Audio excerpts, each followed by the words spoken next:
Now that you have an idea of how to create a budget, we're going to discuss how you'll manage that budget and explore some challenges that you might face, like being under or over budget. As mentioned previously, you'll want to check in on your budget regularly. But what exactly does that mean? What are you checking for? How can you tell if you're staying within your budget or not? Monitoring the budget is crucial for a project manager to enforce accountability in terms of spending. By monitoring your budget regularly, you'll be able to tell if the plans you set into action are actually being implemented on both a financial and operational level. As you may recall from a previous video, a milestone is an important point within the project schedule that indicates progress and usually signifies the completion of a deliverable or phase of the project. Milestones are a metric for tracking progress in the project. Milestones are a great opportunity to re-review the budget to identify if anything needs to be reset or revisited throughout the project. That said, milestones can act as a checkpoint for budget management and payment. You may have agreed in your contract that you get paid at certain milestones rather than at the end of the project. Fixed contracts are usually paid for when certain milestones are reached, whereas time and materials contracts are usually paid for monthly based on the hours worked and other fees associated with the work, like travel and meals. As you monitor your budget, you'll want to be on top of cost control. Cost control is a practice where a project manager identifies factors that might impact their budget and then creates effective actions to minimize variances.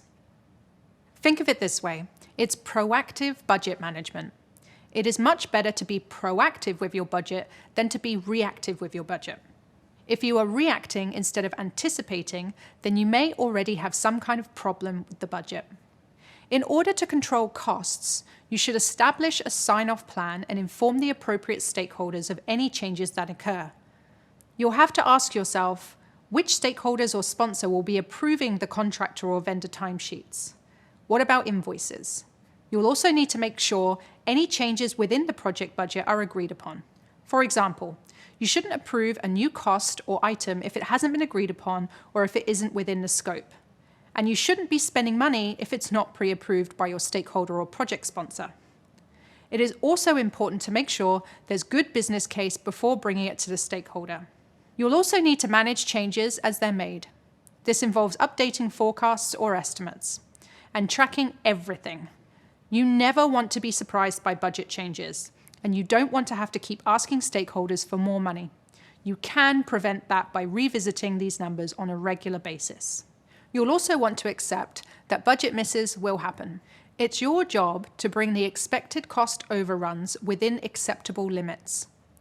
Before the project starts, collaborate with the project sponsors and key stakeholders to determine an acceptable limit. Is it 1%? 10%? You'll decide together.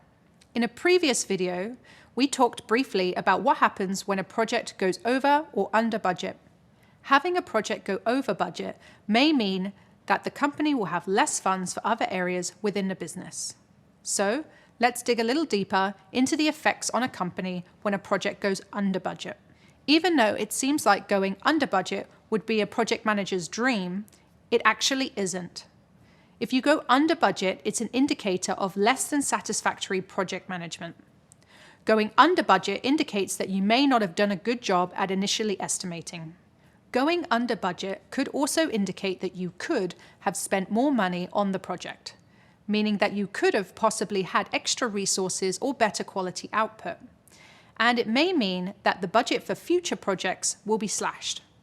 The company may figure that since you did this project under budget, you'll be able to do future projects under budget too. So that's not a totally desirable situation to be in either. The best option is to adequately account for, adapt, and manage your budget with that risk in mind. Later on, we'll cover other strategies more in depth that you could use to save the company money and time. You'll also learn the ins and outs of identifying and managing risks a little later on in the course. In the next lesson, we'll learn about procurement. See you in a bit.